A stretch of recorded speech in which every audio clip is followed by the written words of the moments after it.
It's cold. You gotta get used to it. I'm gonna get my head in a second. Yes, I am.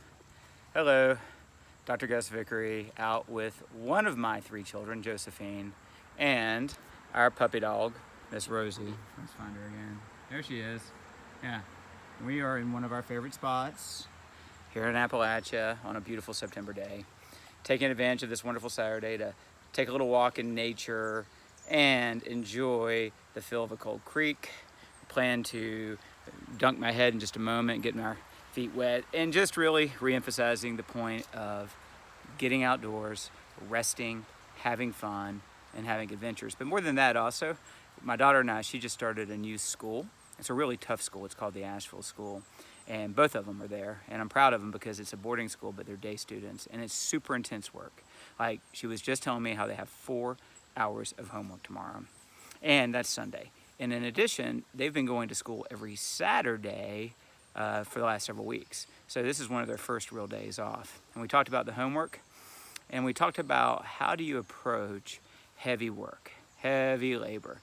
And I was talking to her about one of the proven mental approaches that is you just do it, right? You just get started and overcome your resistance and do it. But 2, you tackle the hardest things first. So if you've got a series of work assignments that you need to get done, and this applies to you in your quest for health, that's what I'm talking about. If you know that in order to arrive at the true north of ultimate health, that there are things you need to do with your nutrition, with your exercise, with your sleep, or getting out into nature, you pick the one that's the most, and there's a day where you got to do a lot of it. You start with the hardest thing first because it's all downhill from there. So you go ahead and just start whatever it is you need to do. You just start and you get it done, and then you congratulate yourself, and then you move on to the next piece.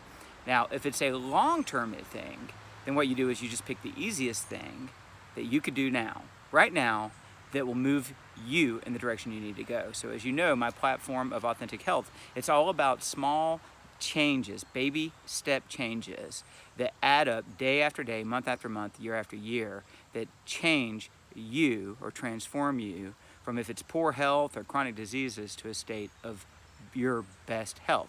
Instead of trying to do it all in 60 days or 90 days, one tiny step at a time, pick the easiest habit that it would be for you to change. And there's always something you need to start doing that you're not doing, and then something you need to stop doing that you are doing. And you know what those things are. But whatever it is that you need to start, pick one thing. And maybe it's just that walk in the woods, or a little extra sleep, or get rid of one food that you know isn't serving you. And then you need to stop, or actually rather add one food that you know would help you be healthier.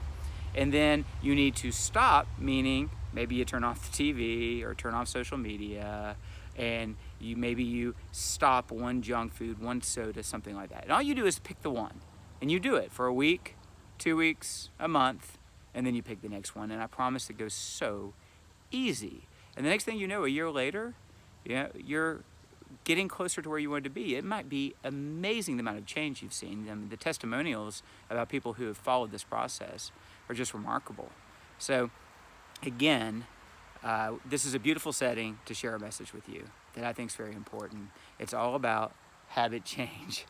And the characters you'd be most interested in would be like her, or her, instead of me, but nonetheless, I'm the one bringing this information to you. So today, whenever you see this, pick one thing you need to start. And it could be something really simple: 5 minutes of breath, a glass of clean water, a few minutes outdoors. And then pick one thing you need to stop. Write it down, commit to yourself, and do it. Do the work. And in 1 month, pick the next thing. Rosie has picked one thing she needs to do. That's roll on her back on a rock after a nice little swim, right? And there she goes again. That's it. She's excited. And Josephine's picked the one thing she needed to do, which was dip herself in a cold creek and have a great day with one of her best friends today.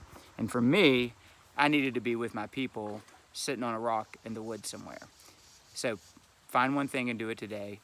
I hope you have a healthy and blessed whatever day it is you see this. This happens to be a Saturday.